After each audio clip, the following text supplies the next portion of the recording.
یه چیزی روک بهتون بگم، توی ایران دارین لاکچری زندگی میکنی و هیچ جای دنیا نمیتونی اینو پیداش کنی.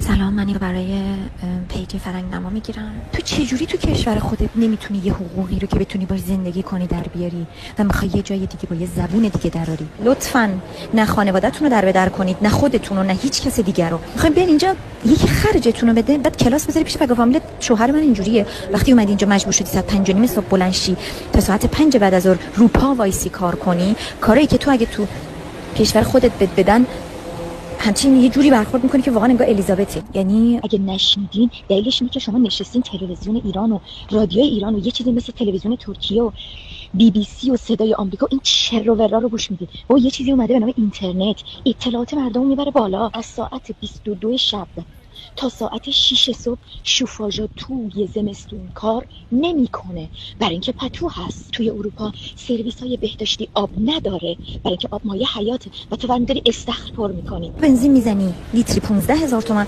من بنزین میزنم لیتری 60,000 تومان. تو پول آب و برق و گاز میدی 200,000 تومان، 300,000 تومان، نه 1,000,000 تومان. من پول آب و برق و گاز میدم 200 یورو، 300 یورو. یعنی چقدر؟ یعنی یه سی بوده 6 میلیون تومان. اینا رو بلد نیستین حساب کنی؟ شوخی میکنین با ماها؟ یه چیزی روک بهتون بگم، توی ایران دارین لاکچری زندگی میکنی و هیچ جای دنیا نمیتونی اینو پیداش کنی.